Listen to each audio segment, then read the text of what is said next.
ज्ञान नहीं इस बात का, वो आदिवासी उनका शिकार बन जाते। साथियों, जाति का एक ही उदाहरण मैं देना चाहता हूं समझने के लिए। जाति जानवरों में होती है, जाति इंसानों में नहीं होती। जाति जानवरों में होती है, जाति इंसानों में नहीं होती। ये जाति ब्राह्मणों ने निर्माण की। जानवरों का उदाहरण अगर दिया जाए, मान लीजिए अगर जानवर ने अगर टट्टी की, जानवर ने अगर टट्टी की तो आप पहचानते हो या नहीं? गधे की कौन सी है, घोड़े की कौन सी है, कुत्ते की कौन सी है, पहचानते हो या नहीं? इसका उलट कर दो, इंसान की टट्टी कोई बताएगा मुझे? मराठा की है, ये ओबीसी की है, ये एससी की है, ये एसटी की है। जाति जानवरों में होती है।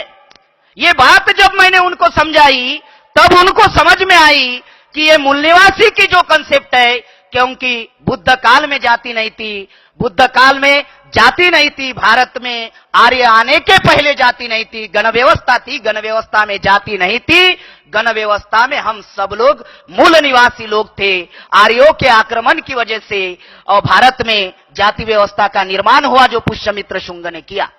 साथियों, दूसरा एक महत्वपूर्ण मुद्दा है। यह महत्वपूर्ण मुद्दा है कि ब्राह्मण आदिवासियों को अलग करके क्यों रखना चाहता है। एक तो आदिवासी अलग रहने का प्रयास कर रहा है, और दूसरा ब्राह्मण आदिवासियों को अलग करके रखने का प्रयास क्यों कर रहा है। उसका मौलिक कारण है कॉन्स्टिट्यूशन के आर्टिकल्स 244(1) के अनुसार आदिवासियों को 5वीं अनुसूची का प्रावधान डॉक्टर बाबा साहब आंबेडकर ने किया। बाबा साहब आंबेडकर ने आर्टिकल 390 जो आर्टिकल्स बाबा साहब ने लिखे, उनमें से 63 articles SC ST OBC minority के हित के आर्टिकल्स लिखे।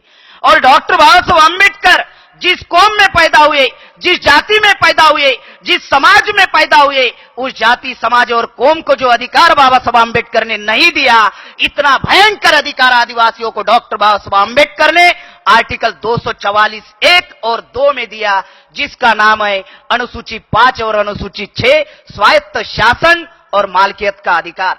ये दो इतने महत्वपूर्ण अधिकार है कि ये अधिकार अगर आदिवासियों को लागू हो जाते तो क्या होगा।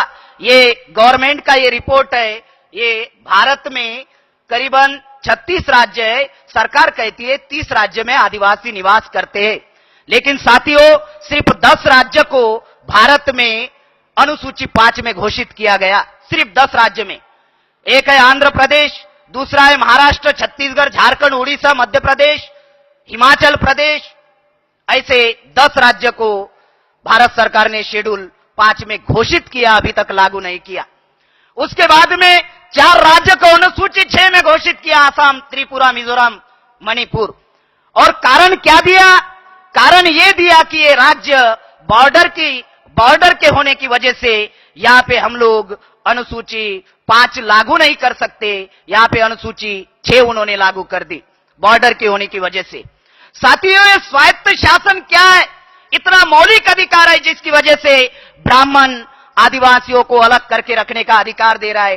टेरिटोरियल पोजीशन जो है, यानी हजारों सालों से जिनका जमीन के ऊपर कब्जा है, जल जंगल जमीन के ऊपर जो कब्जा है, वो कब्जा ये ब्राह्मण लोग जो है आदिवासियों को अलग करके वो जल जंगल जमीन छीनना चाहते। धारा नंबर 3 में लिखा हुआ है अनुसूची 5 में प्रशासन का अधिकार, आदिवासियों का स्वायत्त शासन होगा। तो प्रशासन कैसे होगा? एक कलेक्टर होगा डिस्ट्रिक्ट में और 2 सीईओ होंगे, चीफ एग्जीक्यूटिव ऑफिसर।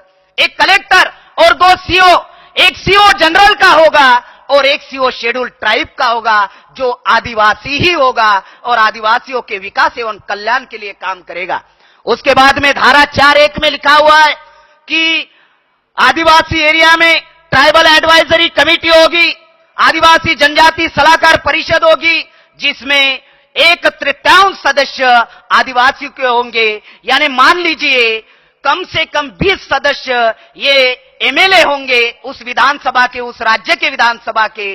अगर वो कम गिरते हैं तो आदिवासी एरिया में जो आदिवासी पंचायत होंगी, उस आदिवासी पंचायत पढ़े लिखे लोगों को ट्राइबल एडवाइजरी कमेटी में नॉमिनेट करेगी। और वो नॉमिनेट क्यों करेगी?